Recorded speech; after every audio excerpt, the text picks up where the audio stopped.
Hi, Chris. Welcome to our six simple questions. Would you like to introduce yourself? Yeah, my name's Chris Booth and I'm a director of McKellans Limited, which for most of you in the network who know is a very long established firm of chartered accountants, which immediately sets that stereotype that we're dull, boring and really quite fuddy-duddy and stuffy. But actually the firm was founded by a Norman McKellan. He qualified in 1902 and he set his firm up in 1904, and we are one of the longest established independent firms of accountants, still with the founder's name in it. Brilliant, brilliant. And how did you end up at McKellan's? Now, how long have we got? Because this could be quite a long story. Actually, both myself and Paul Roper, my fellow director at McKellan's, we actually trained with the same Big Four firm all those years ago. So we were both with Ernst & Young, or actually when we were there, it was still called Ernst & Winnie in the Manchester office. So I graduated in 1985 from Manchester University as a mathematician, was determined to use my maths degree and then ended up in accountancy. But there we go, that's a different way of getting there. So we did the usual audit training. I actually did work for Ernst & Young for one day when it became the largest worldwide firm in the world, the world's largest accountancy firm. I happened to be in Switzerland, sitting on a balcony, looking up at the Jungfrau mountain and the Eiger and the Munch, because I was en route to then go and join a small firm in Stockport called Haslam's, but we had offices in Warrington and Knutsford as well. And the plan was that I was then going to become the second partner in the Stockport office.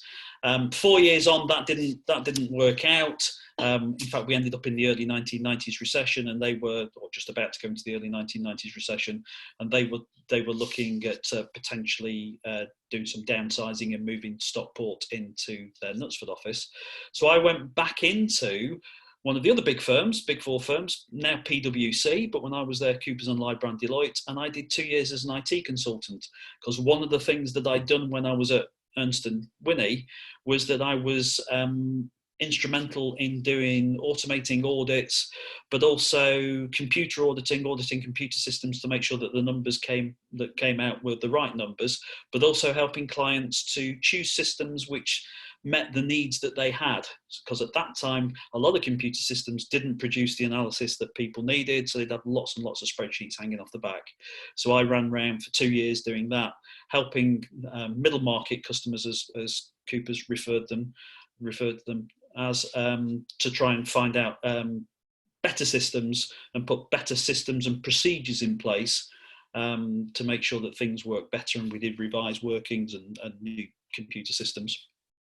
At the end of that time, one of my clients from Haslam's days said, did I want to come and join them? They were a management consultancy company. They were all ex-Big Four. They were all ex-Arthur Andersen trained accountants. And they'd set up a management consultancy company doing regular sort of interim management controls, really, virtual finance director type of roles, but they just bought an accountancy practice. So they said, did I want to come and join them, bring my IT skills, because they didn't have those in-house, and help sit on the accountancy practice, but also do some management consulting and some corporate finance work, which was great. 5 years on after that, they then went, we can make far more money just doing corporate finance work.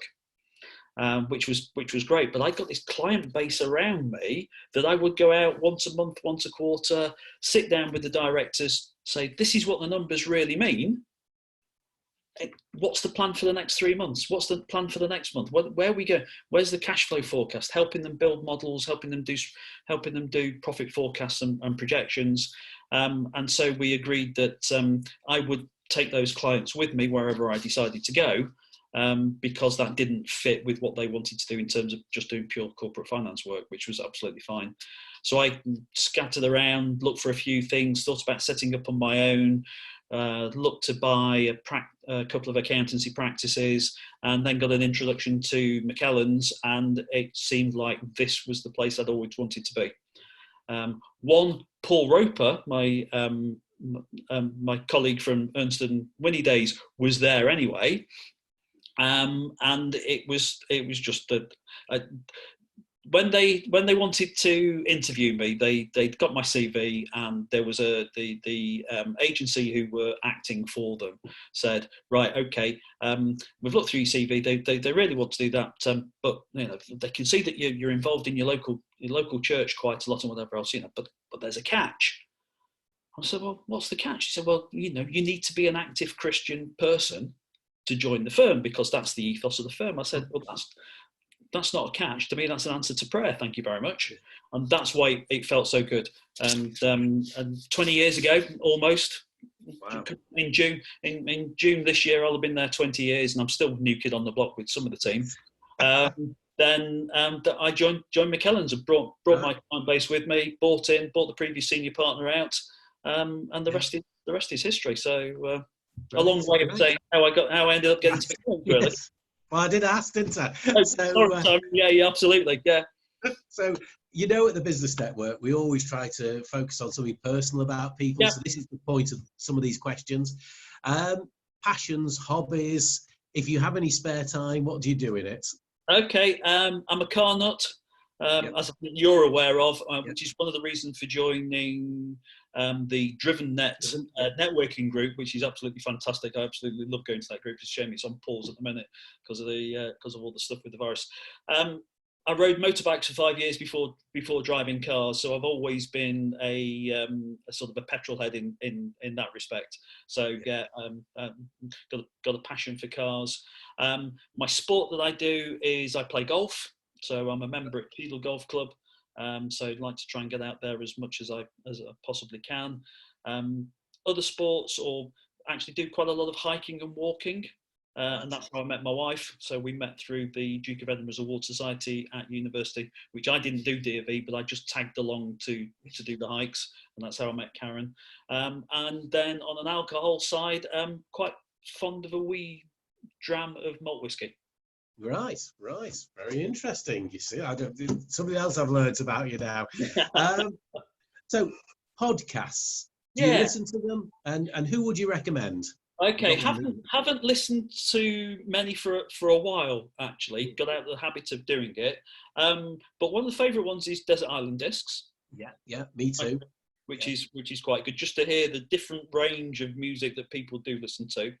The Infinite Monkey Cage. Oh, right. Brian Cox and Robin Ince, which takes a slightly irreverent view of science, but I really like Brian Cox and the things that he does. On a mathematical side and sort of semi-business side, there's a Radio 4, big Radio 4 listener, by the way. There's a Radio 4 program called More or Less. Right. All about statistics and the numbers in the news and digging behind the reality of those ones. And one that I've been recommended several times, but I haven't got round to listening to yet, is Freakonomics. Oh, right. Which apparently I must do, because it will provide me with a load of information for when I do the McKellen's Masterclass and extra material. So I need to get into that one. Okay, well, thank you for that. Now, we've all got a bit more time on our hands at the moment for obvious reasons. Any books you'd recommend that we read?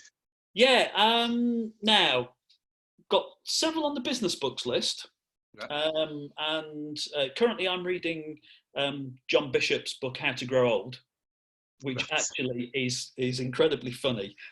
Wasn't ever a big John Bishop fan, but my brother bought it for my birthday, and I'm actually quite enjoying that. In terms of non-business books, the other one that I keep going back to and will read time and time and time again is Day of the Jackal by Frederick Forsyth. Yeah. So I just think that story is absolutely incredible. And you still keep hoping that actually the ending is going to be slightly different, even though I've read it probably 5 or 6 times now. But the detail that he goes into in there is brilliant. It is a good film as well, isn't it? It is a good film. Yeah. Some of the makes of some of the later books weren't as good as that one, but Freddie Forsyth's one of my favourite authors. In terms of business books, then there is one which I think is absolutely seminal, and every small business owner should read it, and that's the E-Myth Revisited by Michael Gerber. Right. And Gerber says most small businesses don't work because it's the owners that end up doing the work rather than them creating a proper business. And he takes a small pie shop in America, shows what they do, how it all goes wrong, how they nearly go bust, and then by putting in proper systems and procedures, so that, what's the real definition of a business? It's a commercial enterprise that works without me, the business owner, having to be there. And that's all about it. So I think that's absolutely critical that everyone who's a small business owner should read that. And then there's a couple of other books, both by Julian Richer, founder of Richer Sounds. Yes, yeah. High Gain, who he's now put most of that into an employee share ownership trust, so it's gone into, so it's all protected. So his first book, The Richer Way, which describes what he did with Richer Sounds and how he incentivized the team and how he would give them bare money to go down the pub and think about different ways of doing business. But he's recently written one called The Ethical Capitalist, right, which is quite interesting as well. So different take on how as business owners we generate wealth and what we should do with it as well. Great, thanks. And finally, any words of wisdom, taken into our current circumstances, but it doesn't have to be. So. Yeah, having trawled all the way through the guidance that keeps coming out, the updated guidance, and whatever else, and trying to keep people in the loop on this. And one of his, keep talking to your customers, keep talking to your contacts, disseminate as much information as you can do, not from a selling point of view, but from a information giving. Ultimately, we will get through this.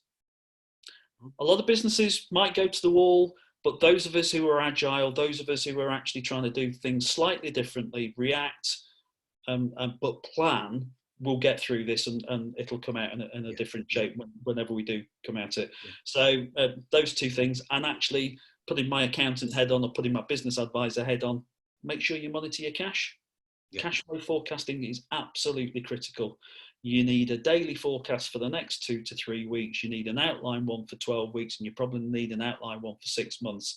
So you can see the warning signs and then tap into the pots of money that are available. And if necessary, go for one of these loans under the business interruption loans. Yeah. Great. Well, thank you very much, Chris. It's been really good to hear a bit more about you, and we'll be broadcasting this on social media very shortly. So fantastic. Thanks very much. Okay. Cheers. Bye.